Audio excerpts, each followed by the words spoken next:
This happened a few years ago, shortly after my wife and I moved to the countryside with our 5-year-old daughter, Emily.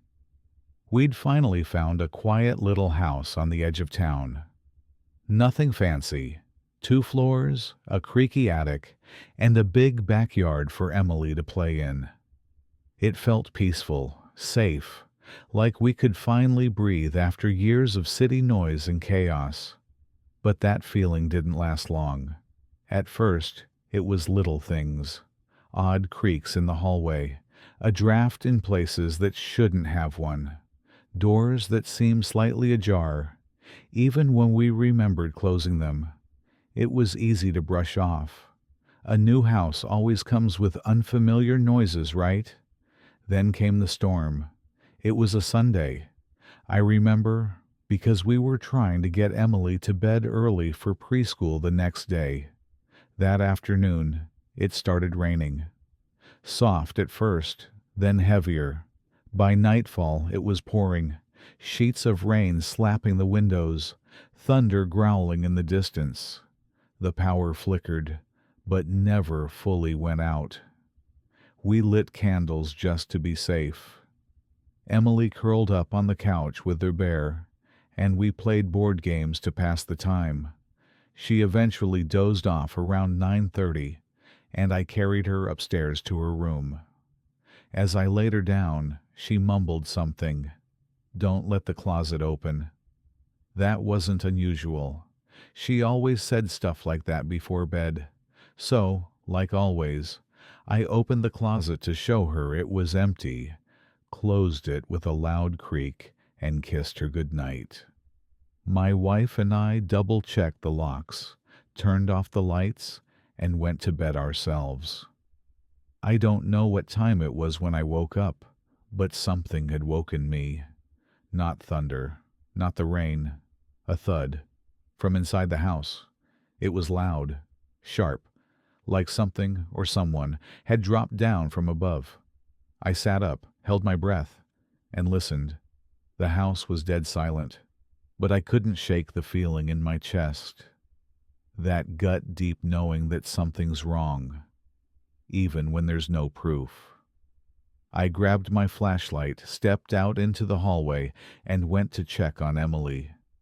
Her bedroom door was half open, which was strange because we always shut it completely. She liked the dark, said it made her feel safe.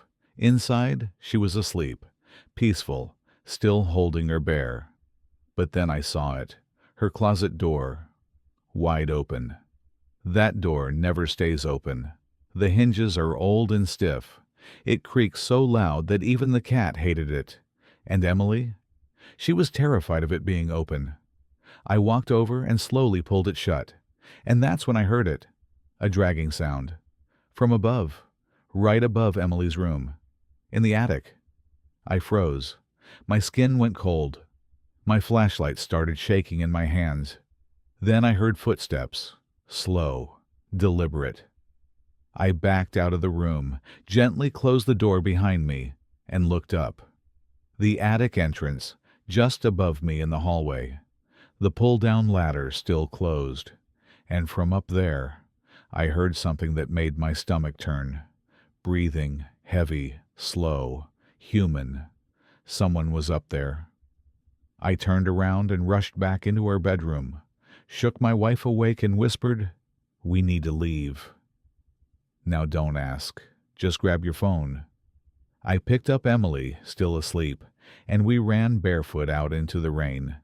We didn't stop. Didn't look back. We sat in the car, soaked and shivering, headlights pointed at the house. I called the police, told them someone was in our attic. They arrived 20 minutes later and searched the whole house. No broken windows, no signs of forced entry. But in the attic, they found something. A sleeping bag, a bag of half-eaten snacks, an old flashlight, and a notebook. Inside were pages of sketches, crude drawings of our house, our living room, our bedrooms, United States.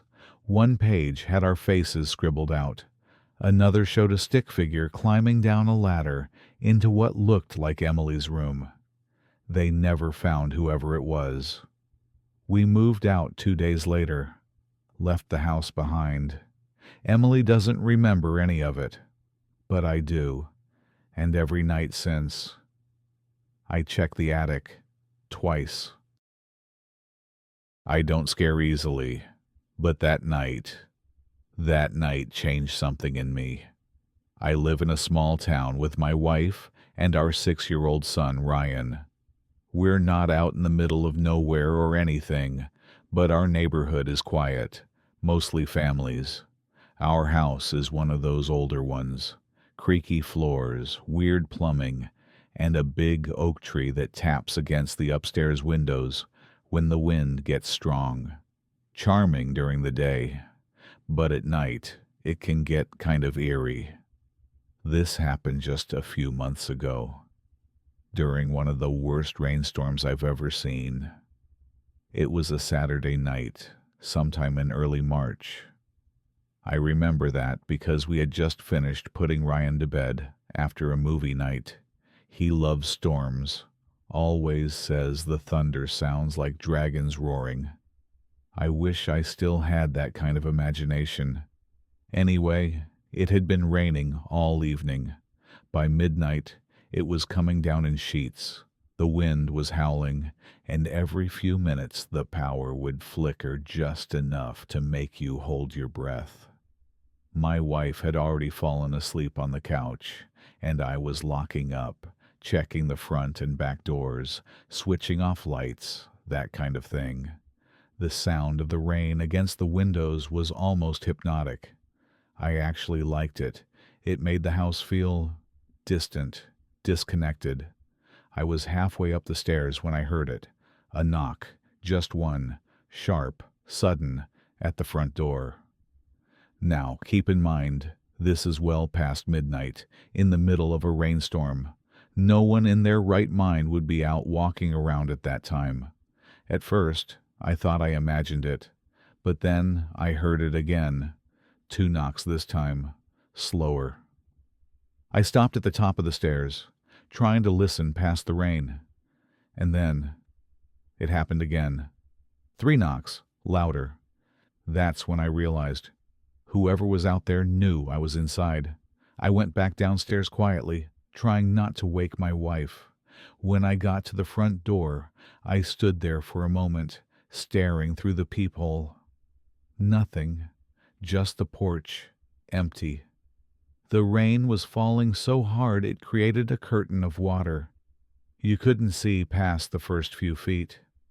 But then I noticed something. Footprints. Wet footprints on the porch. Bare feet. They weren't there earlier. I flipped the porch light on, and that's when I saw it. A figure. Standing just at the edge of the light. Not moving, not speaking, just standing. They were tall, wearing something dark, maybe a coat or a hoodie, I couldn't tell. But what I could see was that they weren't facing the door. They were facing the window, Ryan's bedroom window. I felt my heart drop. I didn't even hesitate. I turned, ran up the stairs 2 at a time, and burst into Ryan's room. He was still asleep, thank God. Nothing looked touched, but when I looked out his window, the figure was gone. Gone. Just the rain now, and those same soaked footprints on the driveway. I didn't sleep that night. I sat by the front door with the porch light on until sunrise. We called the police the next morning, and they came to check the property. Didn't find anything. No damage. No cameras in the area picked up anything useful. Just those footprints. The weirdest part? They never found where they started. Only one direction, leading toward our house.